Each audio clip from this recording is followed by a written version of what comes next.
وہ جو فیمس جگہ ہے وہاں پر ہم نے پچھلے دنوں رپورٹ بھی کیا تھا بلوچ کالونی کے علاقے میں. وہاں پر کس طریقے سے تو لوگ کیا کرتے ہیں, آئی ڈونٹ نو کون کچرے جلا رہے ہوتے ہیں, لیکن لوگ کہتے ہیں جی کچرا سے جان چھڑانے سے بہتر ہے کہ اس کو جلا دیا ہے. لیکن جب اس میں پلاسٹک جلتا ہے, کاربن مونوکسائیڈ, یس وہ ماحول دوست بالکل نہیں ہے یہ.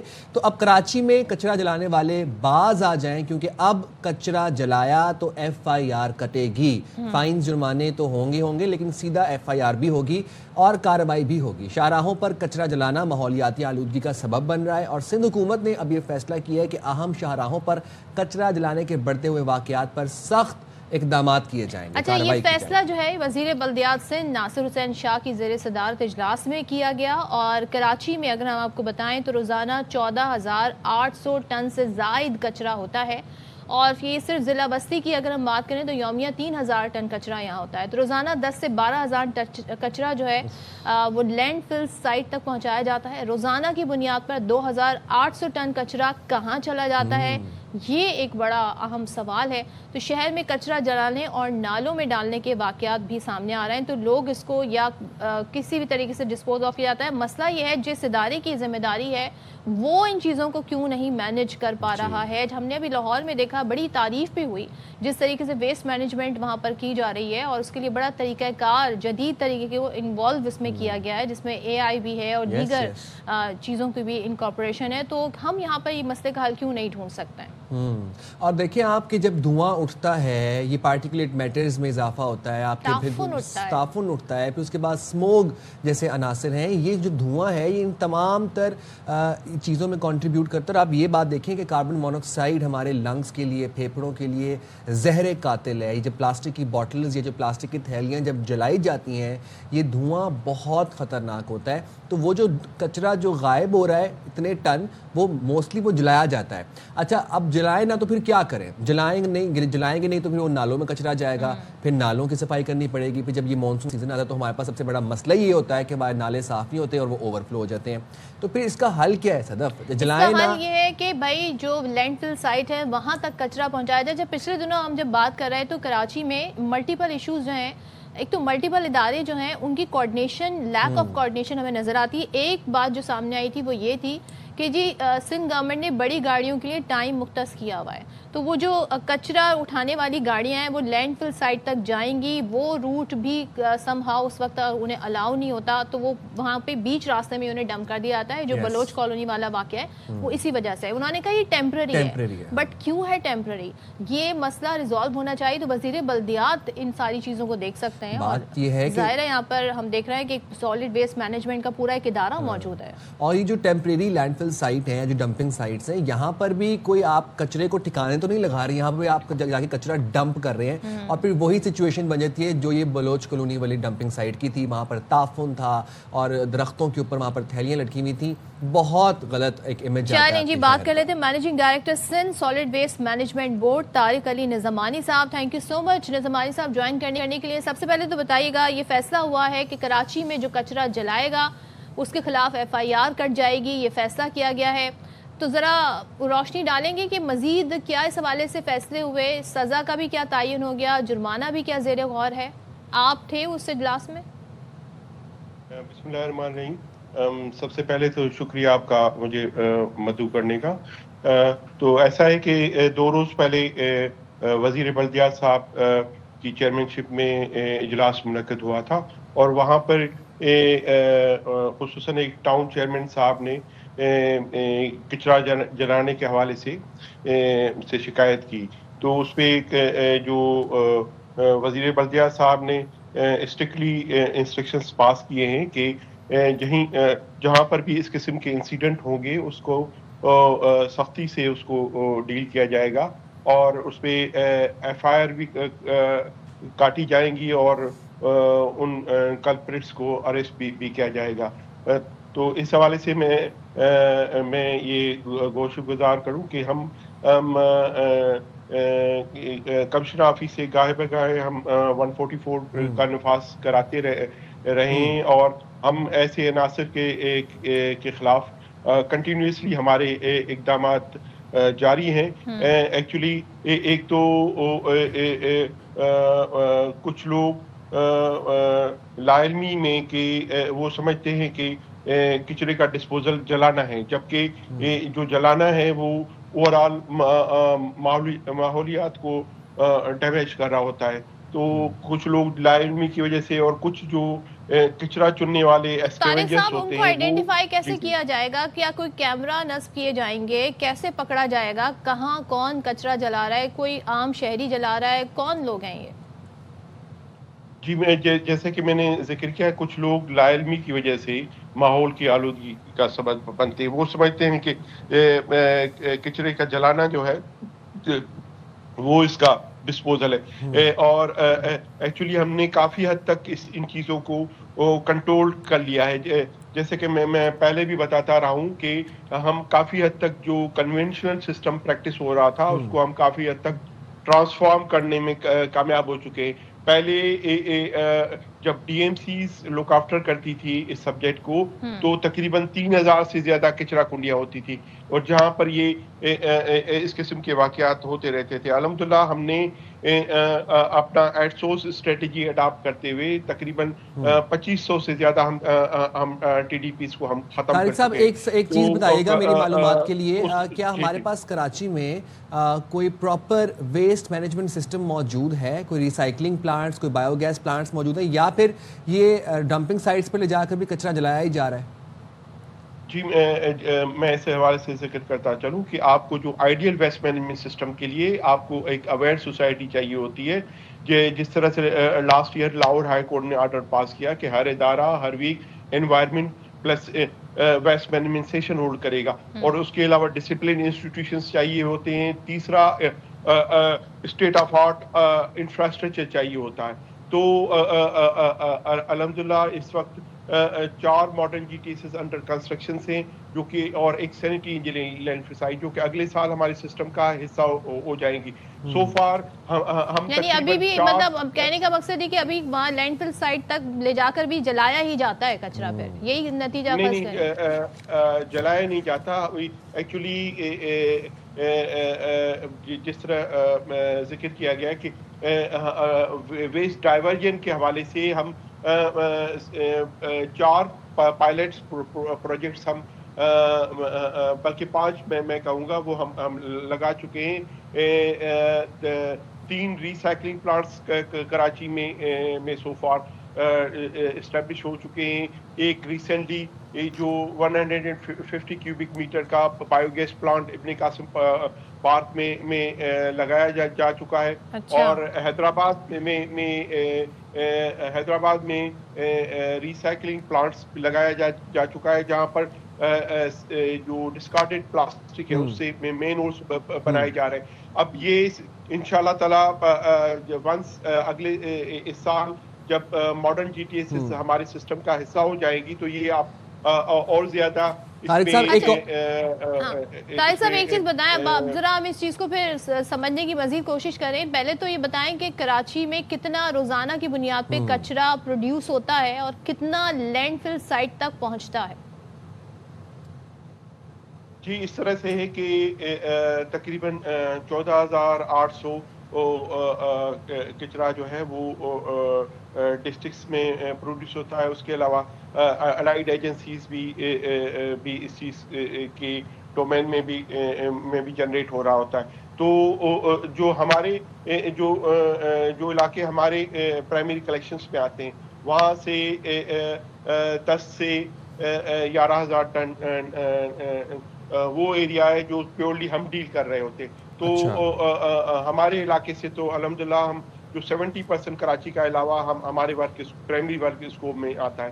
تو ہم کافی حد تک ہم ایفیشینٹ ہیں اور اسے وہ ڈسپوز آف کر رہے ہیں. باقی تقریباً 2,000 ٹن کچرا جو ہے وہ انڈسٹریل ایریا میں جنریٹ ہو رہا ہوتا ہے. کے پی ٹی میں تقریباً 1,000 ٹن وہاں پر جنریٹ ہو رہا ہوتا ہے. اس کے علاوہ جو کہ جن کی ذمہ داری ہوتی ہے independently themselves to transfer at LFS. لیکن طارق صاحب بس ایک بات بتا دیجیے گا، روزانہ کی بنیاد پر ہم دیکھتے ہیں کہ 2,800 ٹن کچرا غائب بھی ہو رہا ہے، وہ لینڈ فل سائٹ تک پہنچ ہی نہیں پا رہا، تو وہ کچرا کہاں پر جا رہا ہے؟ جی ایک تو جو اللیگلی ایک اسکیونجنگ کی نظر میں بھی ہوتا ہے، اور کچھ کچرا جو ہے وہ پبلک کی مس ہینڈلنگ کی وجہ سے بھی پہ بھی جو وہ رہ جاتا ہے. بہرحال ہم نے اس وقت جو الحمدللہ ہم نے سسٹم اور جو ہم نے کوآرڈینیشن بنائی ہوئی ہے، تو میکسیمم کچرا ہم ایل ایف ایس پہ شفٹ کر رہے ہیں. آپ ہماری کامیابی کا ثبوت آپ اس سے دیکھ سکتے ہیں کہ 6 ماہ پہلے فش ہاربر اتھارٹی نے اپنا پرائمری کلیکشن سسٹم ہمارے حوالے کیا، اور پلس 3 ماہ پہلے پاکستان ریلویز نے ہمارے ساتھ انڈر ایگریمنٹ ٹھیک ہے. یہ تو ظاہر آن گوئنگ چیزیں ہیں جو کہ ساتھ ساتھ آپ کے جڑتی رہیں گی، اور جتنے ادارے ایک دوسرے کے ساتھ کوآرڈینیشن کریں گے اتنا ہی بہتر کام ہوگا. آپ سے ہماری کوئی 2-3 مہینے پہلے بات ہوئی تھی، اور جب یہ والا ایشو بہت زیادہ ہائی لائٹ ہوا تھا بلوچ کالونی پر، جو ایک ٹیمپرری کچرا سائٹ بنائی ہوئی تھی، لینڈ فل سائٹ بنائی ہوئی تھی، آپ نے کہا تھا بہت جلد آپ یہاں دیکھیے گا کتنی صفائی ہوگی، پلانٹ بھی لگا دیے جائیں گے. اور یہاں پر حالات آپ تھوڑے ہمیں بتائیں گے، روشنی ڈالیں گے اس وقت کیا ہے، اور باقی کچرا ٹھکانے لگانے کا پراپر انتظام یہاں سے ہو گیا ہے؟ جی کافی حد تک آپ انسپیکٹ کر سکتے ہیں، کافی حد تک ہم نے اسے مینج کر دیا ہے.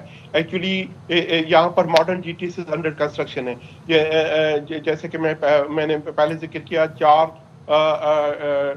Modern G T Cs under construction ہے. تو اس وجہ سے یہاں پر جو ایشوز آ رہے تھے کہ ہمارے پاس اویلیبل لینڈ کم ہو گئی تھی، کیونکہ موسٹ آف دا لینڈ پہ کنسٹرکشن ایکٹیویٹی جاری ہے. اور پلس تقریباً 1 سال سے آپ کو علم ہوگا کہ ہماری جو لانگ ہال کی موومنٹ تھی وہ نائٹ آورس پہ ریسٹرکٹڈ کر دی گئی تھی. اب ہم نے ٹریفک پولیس سے ہماری کوآرڈینیشن اور میٹنگز ہو چکی ہیں، اور ٹریفک پولیس نے ہمیں یہی سجیسٹ کیا ہے کہ آپ اپنا سافٹ ویئر سسٹم پولیس کے سافٹ ویئر سسٹم سے کنیکٹ کر لیا جائے. تو دیر آفٹر پلانٹ بنا کے نہیں بنا، میں یہ بس پوچھ رہی تھی. جی وہ انڈر کنسٹرکشن ہے، جو ماڈرن کیسز آپ کو انشاءاللہ 4 سے 6 ماہ میں آپ کہہ سکتے ہیں کہ جو ماڈرن جی ٹی 3 مہینے پہلے اور 6 مہینے ابھی آپ نے مزید ٹائم لائن دے دی، ڈیڈ لائن دے دی. بہت شکریہ آپ نے باخبر سویرا کے لیے وقت نکالا طارق صاحب. اور یہ جو آپ نے پوچھا نا باقی کچرا مسنگ کا ہوتا ہے، اچھا کس کی غفلت ہے آپ نے سن لیا؟ میں سمجھ گیا کس کی غفلت ہے، آپ لوگ بھی سمجھ گئے ہوں گے. ہم جائیں گے چھوٹی سی بریک پہ، حاضر ہوں گے بریک کے بعد. اسٹے ٹیونڈ ود اس.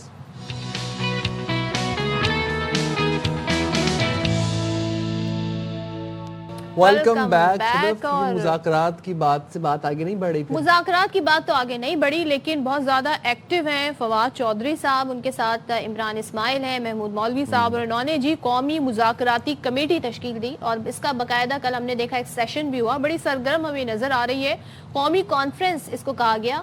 اچھا، اس میں جو پیش رفت ہوئی ہے، جو کہا گیا ہے، اس میں وہ یہ کہا گیا ہے کہ جی صدر زرداری، وزیر اعظم اور نواز شریف مذاکرات کریں، فوج کے خلاف پروپیگنڈا ہو نہ سیاست کے لیے استعمال کیا جائے. مذاکراتی کمیٹی سیاسی قیدیوں کے ساتھ مل کر ڈائیلاگ کمیٹی کو بڑھائے. اور فواد چودھری کہتے ہیں جی قومی مذاکراتی کانفرنس جو کمیٹی ہے، اس کانفرنس کا اعلامیہ انہوں نے پڑھ کر سنایا اور کہا کہ تمام جو اسیر ہیں خاص طور پر خواتین کو رہا کیا جائے، اور آئین اور قانون کے دائرے میں سیاسی سرگرمیوں کی اجازت دی جائے. نہیں تو اس کانفرنس کے اندر پی ٹی آئی کی نمائندگی کرنے کے لیے شیر افضل مربت بیٹھے ہوئے تھے. اب یہ ایک امپورٹنٹ سوال ہے، یہ بہت اہم سوال ہے کہ نمائندگی کون کرے. نون لیگ کی نمائندگی کے لیے کون بیٹھا ہوا تھا، پیپلز پارٹی کی نمائندگی کے لیے کون آیا ہوا تھا. دوسری بات یہ ہے کہ انہوں نے اس کانفرنس کے اندر یہ بات بھی ہوئی کہ سینٹ اور قومی اسمبلی میں فوری طور پر اپوزیشن لیڈر کی تعیناتی کی جائے.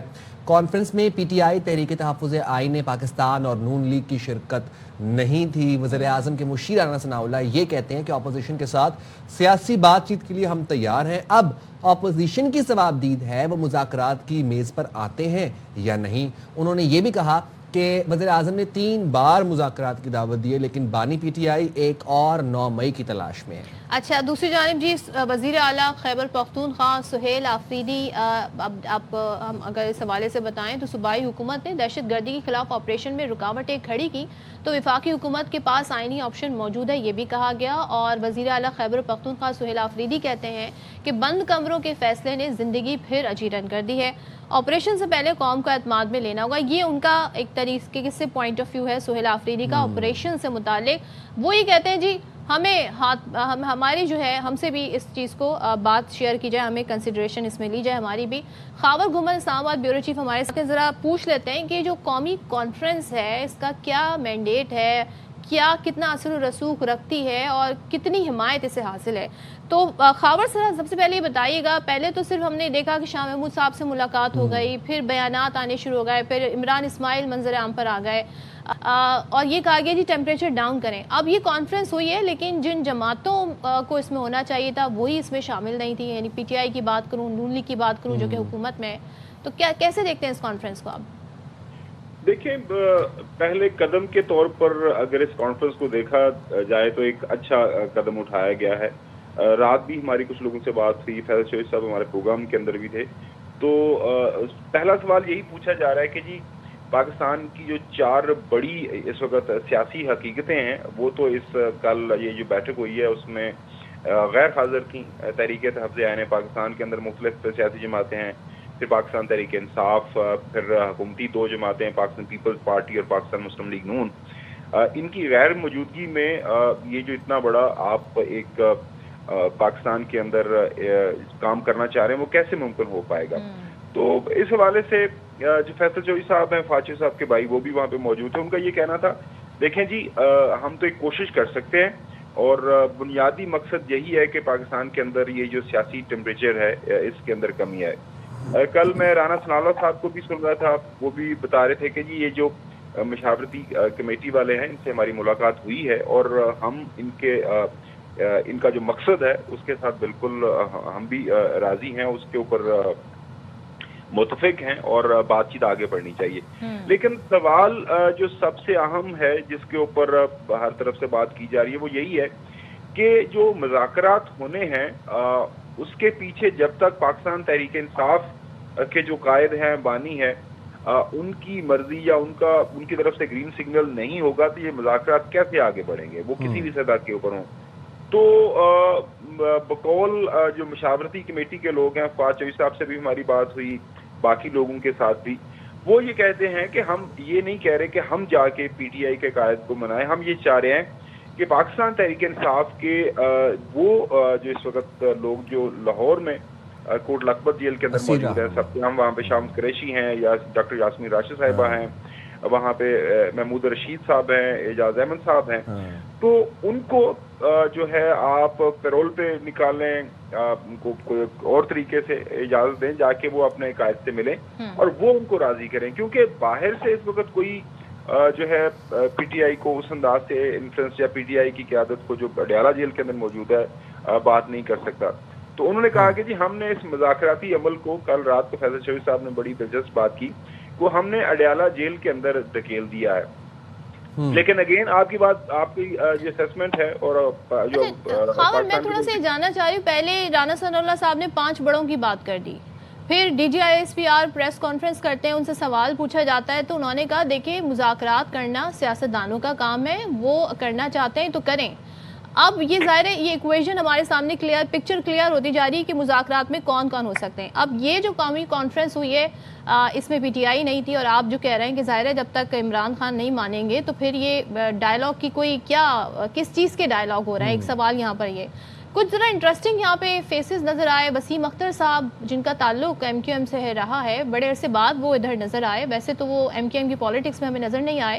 ذرا کمپوزیشن پہ میں بات کرنا چاہ رہی ہوں قومی کانفرنس کی, اور ظاہر ایک سیریس ایفرٹ ہے, لیکن لوگ تو کہہ رہے ہیں جی خاص طور پہ پی ٹی آئی کے جی ہم تو انہیں مانتے ہی نہیں, مگر ایکچولی یہ چاہ کیا رہے ہیں؟ اسیروں کی رہائی چاہ رہے ہیں, ان شاہ محمود قریشی کو آگے لانا چاہ رہے ہیں, پیچھے ایجنڈا کیا ہے اس کا؟ دیکھیں جو ہمیں اسلام آباد میں بیٹھ کے یہ چیز نظر آئی ہے, جو ہم نے تھوڑا بہت سمجھنے کی بھی کوشش کی ہے, اور جو بنیادی مقصد اس ساری ہم نے دیکھا کہ کارروائی کا وہ یہی ہے کہ اس وقت جو پاکستان کے اندر سیاسی لڑائی ہے وہ ایک ایسی نہج پہ پہنچ چکی ہوئی ہے کہ کوئی ایک دوسرے کی شکل دیکھنے تک تیار نہیں ہے. مطلب آپ بیانات کی حد تک آپ دیکھتے ہیں کہ ہم ان سے بات نہیں کریں گے, پاکستان تحریک انصاف والے کہتے ہیں تو موجودہ حکومت کے پاس مینڈیٹ ہی نہیں ہے, اور پھر ظاہر حکومت میں جو لوگ بیٹھے ہیں وہ کہتے ہیں اگر جب آپ ہماری حیثیت کو ہی نہیں مانتے تو پھر ہم آپ کی بات کیوں سنیں. سو کوشش اس بیٹھک کا جو یا اس مشاورتی کمیٹی مذاکراتی کمیٹی ہے اس کا مقصد یہ ہے کہ وہ تھوڑی بہت جو کامن گراؤنڈز ہیں ان کو ڈھونڈا جائے تاکہ یہ مذاکراتی عمل شروع تو ہو, مطلب ایک پہلا قدم تو اس طرف اٹھایا جائے. اور یہاں پہ مطلب ایک آبزرور کے طور پر اگر میں دیکھوں تو کل کی جو سیٹنگ ہوئی ہے یہ کوئی اتنی بری سیٹنگ بھی نہیں ہوئی. شاید خاقان عباسی صاحب اس میں تھے, بلوچ صاحب تھے جماعت اسلامی کے, جس طرح کچھ ایم کیو ایم کے لوگ آئے ہوئے تھے, پاکستان تحریک انصاف کے گو کہ مروت صاحب کو نہیں مانتی پی ٹی آئی نے نکالا ہوا ہے, اس طرح ڈاکٹر وسیم سابقہ جو لیڈر دا ہاؤس سینٹ کے اندر پاکستان تحریک انصاف کے, اور بھی کافی لوگ تھے, اور باقی میڈیا کے کافی لوگ تھے, پھر سیکیورٹی بٹ خاور بھائی آل ان آل اگر ہم یہ جو کل نیشنل ڈائیلاگ کمیٹی کا اجلاس ہوا ہے اس کے کنکلوژن کو ڈیڈیوس کریں تو بیسیکلی یہی بات سامنے آتی ہے کہ پی ٹی آئی کے جو اسیر رہنما کوٹ لکھپت میں ہیں اس وقت ان کو کسی طریقے سے رہا کیا جائے, باہر نکالا جائے تاکہ وہ بانی سے جا کے گرین سگنل لے کے آئیں, بانی کو رضامند کریں تاکہ یہ مذاکرات آگے بڑھ سکیں. آپ کو لگتا ہے کہ حکومت پہلا قدم لینے کے لیے تیار ہے یا لے گی پہلا قدم؟ دیکھیں جی, اگر ماحول بہتر ہونا ہے تو وہ اس کی جو چابی ہے وہ حکومت وقت کے پاس ہے. فواد چوہدری صاحب ہر روز رات کو بھی میں دیکھ رہا, وسیم بدامی صاحب کے پروگرام میں بھی وہ موجود تھے. وہ یہی ہے کہ حکومت کے پاس یہ اختیار ہے کہ وہ یہ جو اسیران ہیں کوٹ لکھپت لاہور کے اندر ان کو پیرول پہ نکالیں یا کوئی اور بھی آپشن وہ استعمال کر سکتے ہیں. کچھ نرمی برتی جائے تاکہ وہ آ کے بات کریں. تو ماحول جو ہے جب تک بہتر نہیں ہوگا بات چیت آگے نہیں بڑھے گی. سوال جو میں اور آپ پوچھتے ہیں روزانہ کی بنیاد کے اوپر کیا پاکستان کے اندر سیاسی استحکام ہے, اس کا جواب نفی میں ہے. سیاسی استحکام نہیں ہے کیونکہ جو بڑی سیاسی حقیقتیں ہیں وہ ایک دوسرے کے خلاف نبرد آزما ہیں موجودہ حالات کے اندر. کیا پاکستان کو سیاسی استحکام کی ضرورت ہے؟ پاکستان کے معاشی چیلنجز اتنے سخت ہیں, اتنے گمبھیر ہیں. ہمارے ارد گرد دنیا کے اندر کیا ہو رہا ہے, امریکہ نے جو کام کر دیا ہے, ایران کے اوپر کیا ہو رہا ہے, تو بڑا ضروری ہے کہ پاکستان کے اندر اندرونی سطح کے اوپر معاملات بہتری کی طرف جائیں, پاکستان کے جو سیاسی معاملات ہیں وہ حل ہوں تاکہ کل کلام کو بڑا چیلنج خدا نخواستہ اگر ہم نے کچھ سامنا کرنا ہے تو اس کے لیے سیاسی جو ہے استحکام آنا ضروری. تھینک یو سو مچ خاور, بہت شکریہ آپ. اور ظاہر اسی حوالے سے ہم بات کریں گے. نون لیگ کے سینئر رہنما ہمارے ساتھ موجود ہیں خرم دستگیر صاحب. تھینک یو سو مچ خرم صاحب جوائن کرنے کے لیے. اب ظاہر ہے پہلے مذاکرات کی بات ہو رہی تھی, پھر رانا ثناء اللہ صاحب نے 5 بڑوں کی بات کر دی, پھر ظاہر ہے اس پہ D G I S P R کا موقف بھی آ گیا کیا کہ مذاکرات کرنے جی سیاسی جماعتوں نے کرنے ہیں. یہ جو قومی کانفرنس ہے اس میں یہ مطالبہ اعلامیے میں کہا گیا ہے کہ حکومت جی اسیروں کو رہا کر دے, اور خاص طور پر ذکر یہ ہوا ہے کہ جی صدر زرداری, اور یہ بھی کہا گیا ہے کہ جی اس میں صدر زرداری وزیر اعظم نواز شریف جو ہیں مذاکرات کریں. تو آپ کو جو سجیشن دیا گیا اس قومی کانفرنس کے ذریعے, اس پہ کنسیڈریشن ہے کچھ؟ جی بہت شکریہ, آپ نے مجھے مدعو کیا. ڈائلاگ قومی ایشوز پر ہونا ہے, اور پاکستان میں اس وقت کوئی سیاسی اسیر نہیں ہے. جن لوگوں پر مقدمات ہیں وہ جرائم کے مقدمات ہیں اور انہوں نے ان کا سامنا کرنا ہے, لیکن سیاسی قیدی تو کوئی نہیں ہے پاکستان میں اس وقت. اور دوسرا میں سن رہا تھا, دیکھیے پاکستان میں اگر اپوزیشن ہے, چونکہ ایک جمہوری ملک ہے, اپوزیشن کا اپوزیشن کرنا عدم استحکام نہیں ہوتا. وہ انہوں نے اپنا کام کرنا ہے, انہوں نے اپنی جو سیاسی رائے ہے وہ سامنے رکھنی ہے. لیکن الحمدللہ پاکستان میں سیاسی اور معاشی استحکام موجود ہے, اور